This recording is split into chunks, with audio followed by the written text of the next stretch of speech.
feeling thy presence, feeling thy grace, feeling thy radiance.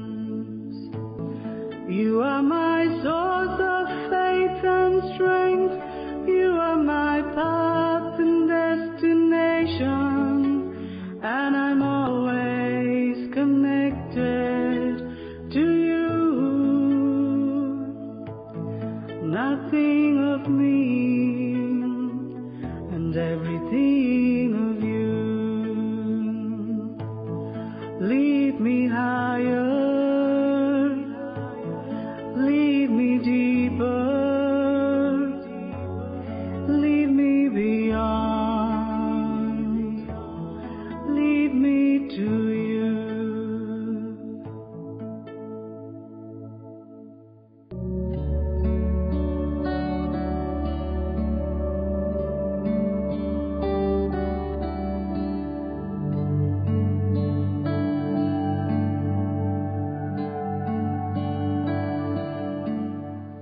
மனுஷனா பிறக்கிறது வந்துட்டு ஒரு பெரிய கொடுப்பன. ஏன்னா ஆஃப் ஆல் த கிரியேஷன்ஸ் மனிதன் மட்டும்தான் அவன் வாழற வாழ்க்கைனால அவனோட வளர்ச்சி மட்டும் இல்லாம அவன் மூலமா ஒரு சமுதாயமும் வளர முடியும். Man alone can lift himself and also lift the world around through his growth. And அந்த மாதிரி பார்க்கும்போது நம்ம வரலாறு படிக்கும்போது all the legendary people who have not only lifted themselves but also lifted the world, இவங்க எல்லாருக்கும் வந்துட்டு ஏதாவது ஒரு காமன் குவாலிட்டி, காமன் ஆட்ரிபியூட் இருக்கா அப்படின்னு நம்ம பார்க்கும்போது one thing that is common in all of them is a sense of responsibility, பொறுப்புணர்ச்சி. எந்த அளவுக்கு ஒரு மனுஷனோட பொறுப்புணர்ச்சி வளர்றதோ அந்த அளவுக்கு தான் அந்த மனுஷனும் வளர்றான். எந்த அளவுக்கு ஒரு மனுஷன் வந்து பொறுப்பில்லாம இருக்கானோ அந்த அளவுக்கு அவனும் வளர்றதில்ல, மற்றவங்களுக்கும் அவன் வந்துட்டு ஒரு பாரமா ஒரு சுமையா போயிடுறான். அண்ட் பொறுப்புணர்ச்சின்றது வந்துட்டு இந்த ஒரு விஷயத்திலேயோ அந்த ஒரு செயல்பாட்டிலேயோ கிடையாது. எண்ணங்கள்லேருந்து, உணர்வுகள்லேருந்து, செயல்பாட்டிலேருந்து எல்லாத்துலயுமே ஒரு பொறுப்புணர்ச்சி இருக்கணும். அந்த பொறுப்புணர்ச்சி இல்லைன்னும் போது ஒண்ணு நம்ம கடமைகளை நம்ம செய்யறது கிடையாது. ரெண்டாவது, அந்த செய்யற வேலையும் அரையும் குறையுமா செய்யறோம்னு சொல்லுவாங்க. பாதி பண்ணி விட்டுறோம், இல்ல அதுல ஏதோ ஒரு குறை இருக்கும். நம்ம இதுல புரிஞ்சுக்க வேண்டிய விஷயம் என்னன்னா, எந்த வேலையெல்லாம் நம்ம எடுத்து அரையும் குறையுமா விடுறோமோ அதை கம்ப்ளீட் பண்றதுக்கு நம்மள சுத்தி இருக்கிற உலகம் நமக்கோசரம் எக்ஸ்ட்ரா வேலை பண்ணியானும். ஏன்னா அந்த பொறுப்பு அவங்களாயிடுது. உதாரணத்துக்கு, நம்ம வேலை பண்ற அலுவலகத்துல நம்மளோட கடமைகளை நம்ம பொறுப்புணர்ச்சியோட செய்யாத போது அந்த நம்ம அரையும் குறையுமா விட்ட மொத்த வேலைகளையும் வேற யாராவது ஒருத்தர் எடுத்து செஞ்சு முடிச்சாலும். So rather than you being an asset, you become a liability to the organization, a burden to the organization. வீட்ல வந்து நம்ம வேலைகளை நம்ம செய்யாத போது நம்ம சாப்பிட்ட தட்டை வந்துட்டு அங்கேயே டைனிங் டேபிள விட்டுட்டு போயிடுறோம். ஷூ ஒரு இடத்துல, சாக்ஸ் இன்னொரு இடத்துல, கழட்டின பேண்ட் அப்படியே ஒரு கார்னர்ல. இப்ப இந்த வேலையை வேற யாராவது செஞ்சாலும் அந்த பேண்ட் தானா வாஷிங் மிஷின் போகாது, அந்த தட்டு தானா அலம்பி திரும்பி வராது, அந்த சாக்ஸ் போய் தானா அந்த ஷூல சொரிக்காது. இந்த வேலையை யாராவது செஞ்சாலும். ரோட்ல போயிட்டு இருக்கும் போது இண்டிகேட்டர் போடாம நம்ம திடீர்னு மனசை மாத்தின்னு திரும்பிடுவோம். நம்ம இந்த பொறுப்பு இல்லாம செஞ்ச ஒரு வேலைக்கோசரம் இன்னொரு 10 வாகனங்கள் ரோட்ல, 10 டிரைவர்ஸ் கஷ்டப்படணும். சோ எந்த அளவுக்கு நம்ம பொறுப்புணர்ச்சியோட வாழறோமோ அந்த அளவுக்கு we become a blessing to the world, a solution to the world. எந்த அளவுக்கு நம்ம பொறுப்புணர்ச்சி இல்லாம வாழறோமோ அந்த அளவுக்கு we become a trouble to the world, a curse to the world. So நம்ம வந்துட்டு வரலாறு பார்க்கும்போது அவங்களோட பொறுப்புணர்ச்சி வளர வளர அவங்களும் வாழ்க்கையில வளர்ந்திருக்காங்க. When they expanded the circumference of their responsibility, they became legends in life. நம்ம பொறுப்புணர்ச்சியோட வட்டம் வளர வளரதான் நம்மளும் வளர்றோம். பட் இதுல என்ன நம்ம புரிஞ்சுக்கணும்னா, பொறுப்பு உணர்ச்சி. It's a feeling from within.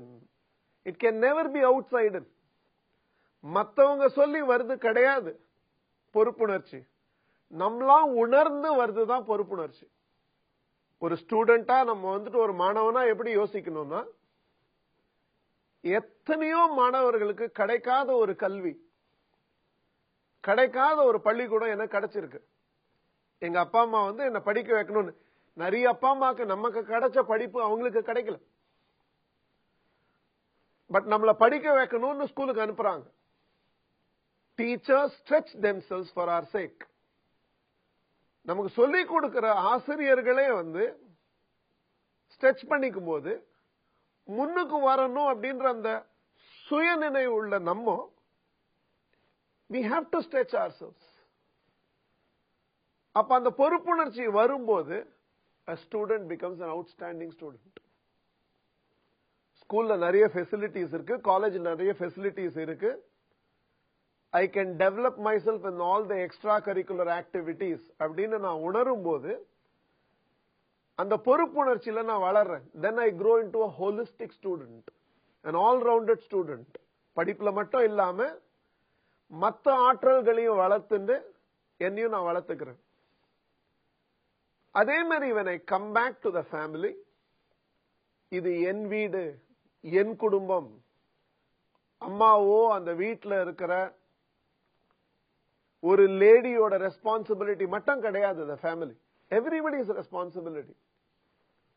அப்ப அந்த பொறுப்புணர்ச்சியோட நான் நடத்துக்கும் போது ஒரு சந்தோஷமான ஒரு குடும்பத்தை உருவாக்குறோம்.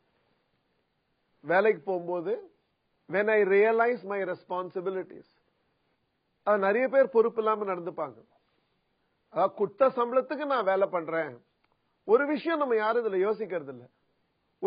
ஒரு மனிதன் வளராததுனால the organization does not stop growing. It continues to grow. But நம்ம வளர்ச்சி அங்க வந்து அடிபட்டு போகுது. பட் தனி மனிதன் வளரும் போது அவனோட growth மட்டும் இல்லாம அந்த அலுவலகமும் அதுல கூட நம்மளோட இருக்கிற colleagues, everybody grows together. So rather than சம்பளத்துக்கோசரம் வேலை பண்றேன், இன்சென்டிவ் கூட வேலை பண்றேன், பாஸுக்கோசரம் வேலை பண்றேன்னு யோசிக்காம for my own growth and for the growth of the organization ஒரு பொறுப்புணர்ச்சியோட நடந்துக்கும் போது நம்ம வளர்றோம். நிறைய பேர் சொல்லுவாங்க சிங்கப்பூர் ரொம்ப கிளீனா இருக்குன்னு.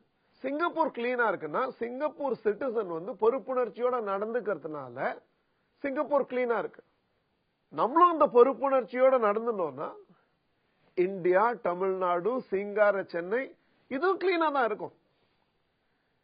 நீங்களே சிங்கப்பூர் போகும்போது அந்த சாக்லேட்டை சாப்பிட்டுட்டு அந்த ரேப்பரை வந்து தரையில போட மாட்டீங்க. அதே நீங்க வந்து ஏர்போர்ட்ல இறங்கின உடனே இந்தியால அங்கேயே குப்பை போடுவீங்க. சோ நம்மளும் வந்து அந்த பொறுப்புணர்ச்சியோட நடந்துட்டோம்னா, ஒரு example, it can be anything. Traffic சிக்னல்ல வந்து ரெட்டா இருந்தோடனே நம்ம முதல்ல பாக்குறது வந்துட்டு கான்ஸ்டபிள் இருக்காரா இல்லையா, சார்ஜென்ட் இருக்காரா இல்லையான்னு. இருந்தாதான் அது ரெட், இல்லன்னா அது கிரீன், போயிடுறோம். அப்புறம் வந்து சொல்றோம் அமெரிக்கால எல்லாருமே டிராபிக் சிக்னல் ஃபாலோ பண்ணுவாங்கன்னு. ஒரு குடிமகன் பொறுப்புணர்ச்சியோட நடந்துக்கும் போது அந்த நாடு எல்லா விதத்திலுமே வளருது. When 1.2 billion Indians can act with responsibility, we will create a great India. So ஒவ்வொருத்தரையும் நான் இன்ஃபினிட்டியிசம்ல இந்த எல்லா இன்ஃபினிட்டிஸ் கேள்வியும் சொல்ற ஒரே விஷயம், why infiniteist? எல்லாருக்கையும் கேட்கிற ஒரு கேள்வி என்னன்னா, நான் கேட்கறதா நினைச்சுக்காதீங்க, நீங்க உங்களை கேட்டுக்கோங்க. It has to be introspective.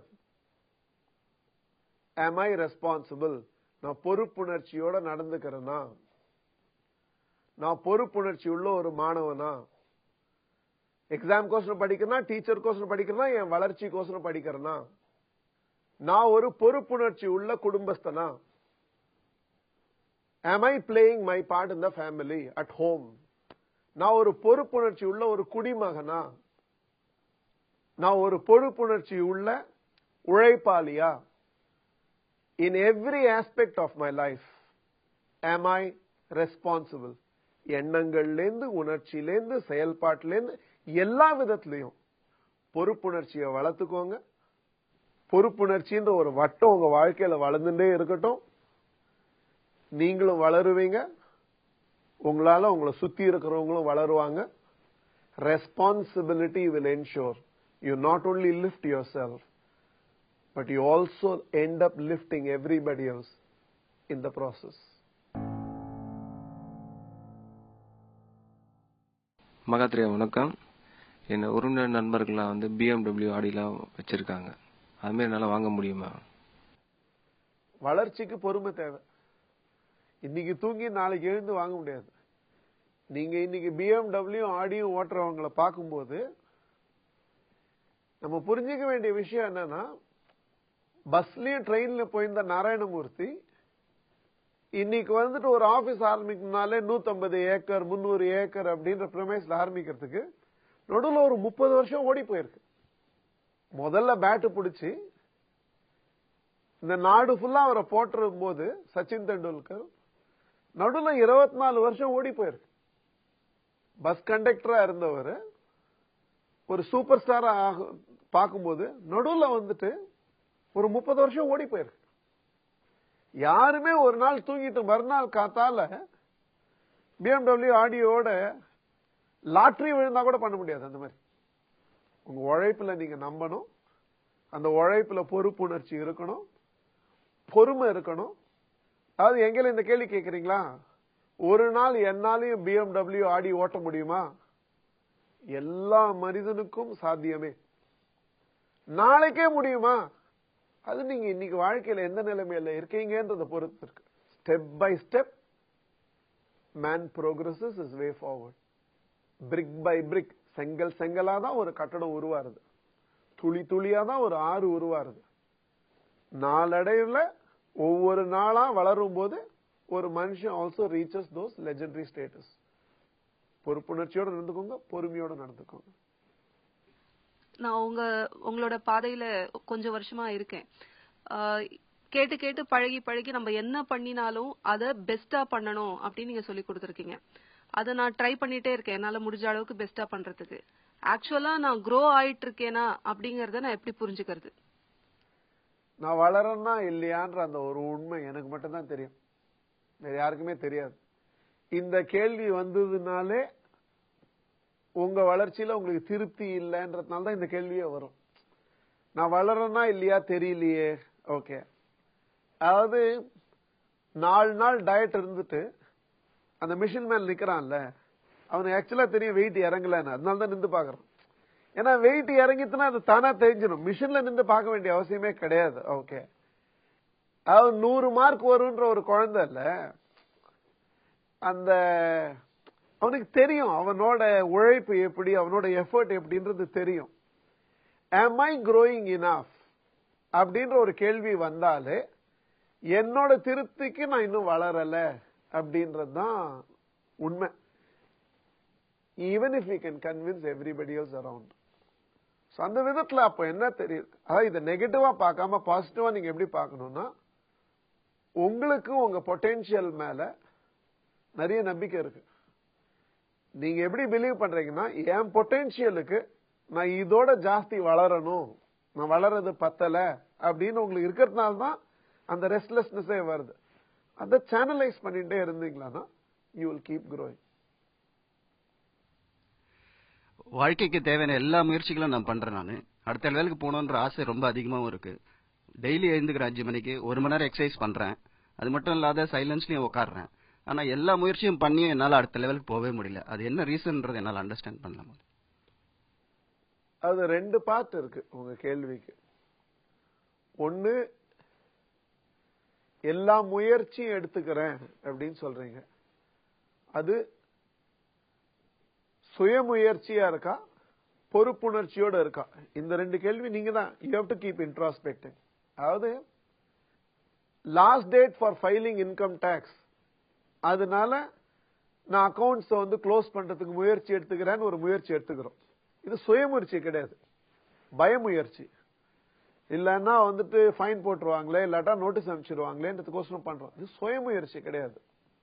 ஒரு மாஸ்டர் ஹெல்த் செக்அப் பண்றோம், அதுல வந்து சொன்னாங்க கொலஸ்ட்ரால் ரொம்ப ஜாஸ்தியா இருக்கு, டயபெட்டிஸ் இருக்கு, கொஞ்சம் பாத்துக்கோங்கன்றாங்க. உடனே அடுத்த ஒரு 2 மாசம் எல்லாரும் வந்துட்டு உடற்பயிற்சி பண்ணுவோம். இது சுயமுயற்சி கிடையாது, பயமுயற்சி. Okay, out cider. இதுல பொறுப்புணர்ச்சி இல்ல. சோ இந்த முயற்சின்னு நம்ம சொல்றது வந்துட்டு ஒன்னு சுயமுயற்சியா இருக்கணும். It has to B self motivation and not externally motivated. Two types of people are there, self starters and kick starters. வாழ்க்கை வந்து நம்மள ஒவ்வொரு தடவையும் உதைக்கும் போது அடுத்த 1 மாசம் 2 மாசம் நிறைய பண்ணுவாங்க. ஓகே, இந்த ஃபெயில் ஆன உடனே அடுத்த 10 நாள் வந்துட்டு ஒரேடியா படிக்கும் அந்த குழந்தை, அதுக்கப்புறம் படிக்காது. அது வந்துட்டு you can only be true to yourself, you can't be true to anybody else. So சுயமுயற்சி இருக்கா அண்ட் அதுல பொறுப்புணர்ச்சி இருக்கா, இதை வந்து you will have to keep examining. ரெண்டாவது, வளர்ச்சிக்கு பொறுமை தேவை. Impatience and growth do not go hand in hand. Rome is not built in a day. பொறுமை வேணும். அதாவது வாழ்க்கையில முன்னுக்கு வந்தவங்க எல்லாருமே இல்ல, இந்த சினிமா எல்லாம் காப்பாங்களே, ஒரு பாட்டு ஆரம்பிச்சு பாட்டு முடியறதுக்குள்ள பெரிய ஆள் ஆயிடுவாங்க. அந்த மாதிரி ஆள. ஓகே, அந்த பாட்டுல காமிச்ச ஹீரோ எல்லாம் கூட 20 வருஷம் 25 வருஷம் பாடுபட்டு தான் அந்த நிலைமைக்கு வந்திருக்காங்க. Everyday process does not guarantee everyday results. But everyday process eventually will give you results. So வளர்ச்சிக்கு பொறுமை தேவை இருந்ததுன்னா, சுயமுயற்சி இருந்ததுன்னா, man will become what he is capable of becoming.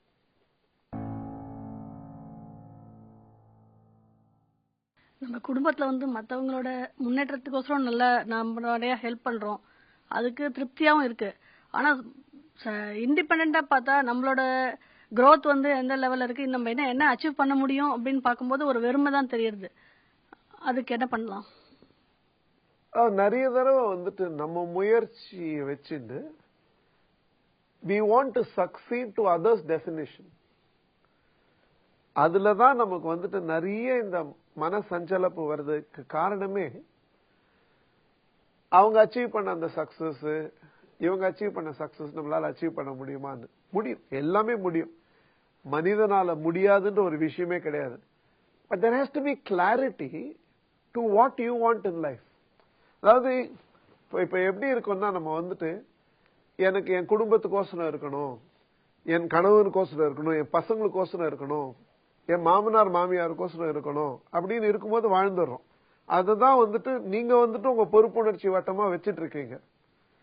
அப்புறம் திடீர்னு ஒரு நாள் ஒரு பழைய கிளாஸ்மேட்டை பார்த்துட்டு, அவ வந்து பேங்க்ல மேனேஜரா இருக்கா அப்படின்னு பார்த்துட்டு, நான் வந்துட்டு அந்த மாதிரிலாம் வரலையே அப்படின்னு ஏங்குறோம். பட் அவன் முதல்ல இருந்தே பேங்க் மேனேஜரா இருக்கணும்ன்றதுக்கோசரம் அதுக்கான உழைப்பு அந்த டைரக்ஷன்ல அவங்க போயிட்டாங்க. நம்ம வந்து முதல்ல இருந்தே வந்து குடும்பம் தான் நமக்கு சக்சஸ்ன்ற ஒரு டெபினிஷன் கொடுத்து அந்த டைரக்ஷன்ல வாழ்ந்துட்டு வந்துட்டு இருக்கோம். When the direction of your process is towards that success, அந்த சக்சஸ் தான் நம்ம அச்சீவ் பண்ண முடியும்.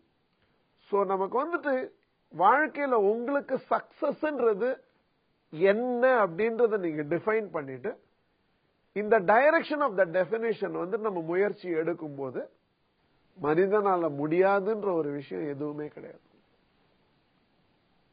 ஒரு அருமையான ஒரு கட்டட தொழிலாளி, அது அவன் வந்து வாழ்க்கையில வந்து கட்டின அரண்மனைகள்லாம் வந்துட்டு மற்ற தேசங்கள்ல எல்லாம் வந்துட்டு பார்த்துட்டு போவாங்க. அப்போ ஒரு நாள் இந்த கட்டட தொழிலாளி வந்துட்டு அரசர் கையில போய் சொல்றாரு, போறோம், வாழ்க்கையில நிறைய உழைச்சிட்டேன், எனக்கு இனிமே வந்துட்டு ரெஸ்ட் எடுத்துக்கணும், நான் ரிட்டையர் ஆலான் இருக்கேன், எனக்கு ஓய்வு கொடுங்க.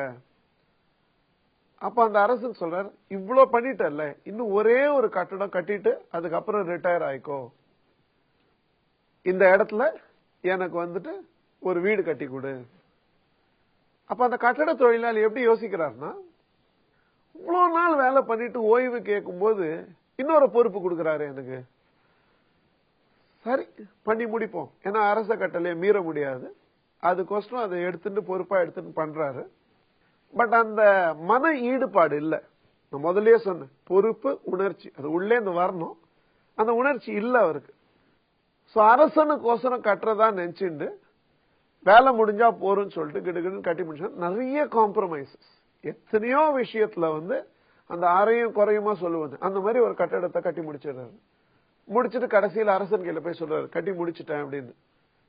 அப்ப அரசன் சொல்றாரு, நீ எனக்கோசரம் எவ்வளவோ பண்ணிருக்க, உனக்கு ஏதாவது பெருசா எனக்கு வந்து திருப்பி பண்ணணும்னு தோணித்து, அதுக்கோசரம் தான் இந்த கட்டடத்தை கட்ட சொன்னேன். இந்த கட்டடம் உனக்கு தான், இதை அன்பளிப்பா வச்சுக்கோ அப்படின்னு சொல்லிட்டு. அப்ப அவன் தலையில அடிச்சுக்கிறான், எனக்குன்னு தெரிஞ்சதுன்னா நான் முதல்ல இருந்தே ஒழுங்கா கட்டியிருப்பேனே, யாருக்கும் நினைச்சுன்னு பொறுப்பு இல்லாம இருந்துட்டேன். பட் இப்ப மன்னன் கையில சொல்ல முடியாது நான் சரியா கட்டலன்னு. சோ வாழ்க்கையில புரிஞ்சிக்க வேண்டிய ஒரு பெரிய தாத்பரியம் என்னன்னா, you're not working for anybody, you're working for yourself. மத்தவங்களுக்கோசரம் நம்ம வாழல. எல்லா விஷயமே மத்தவங்களுக்கோசரம் செய்யும் போது கூட நமக்கோசரம் தான் அதை நம்ம செய்யறோம். அந்த பொறுப்புணர்ச்சியோட நம்ம வாழும் போது எனிதிங் வி கிரியேட், அது மத்தவங்களுக்கோசரம் இருந்தாலும் சரி நமக்கோசரம் இருந்தாலும் சரி, a masterpiece will come out of the whole thing. இது நெகட்டிவ் எக்ஸாம்பிள். பாசிட்டிவா பார்த்தோம்னா, அவருக்கோசரம் வாழ்ந்த போது மோகன்தாஸ் கரம்சந்த் காந்தி ஒரு வழக்கறிஞரா இருந்தார். சமுதாயத்துக்கோசரம் அந்த பொறுப்புணர்ச்சி வட்டத்தை வந்துட்டு பெருசுபடுத்தி தேசத்துக்கோசரம் வாழும்போது அதே வழக்கறிஞர் நமக்கு மகாத்மா காந்தியா தெரிஞ்சார். அவளுக்கோசரம் அவன் வாழும்போது ஒரு ஸ்கூல் டீச்சரா இருந்தா. சமுதாயத்துக்கோசரம் அந்த பொறுப்புணர்ச்சியை வளர்த்துன்னு வாழும்போது we know her as Mother Teresa. So நம்ம வரலாறு படிக்கும் போது நமக்கு என்ன தெரியறதுன்னா, சாதாரண மனிதர்கள் கூட அந்த பொறுப்புணர்ச்சின்ற ஒரு வட்டத்தை வந்து பெருசாக்க ஆக்க ஆக்க சுயநலம் மட்டும் இல்லாம பொதுநலமும் அதுல யோசிச்சு அந்த பொறுப்புணர்ச்சியை வளர்த்துக்கும் போது even ordinary people became extraordinary people.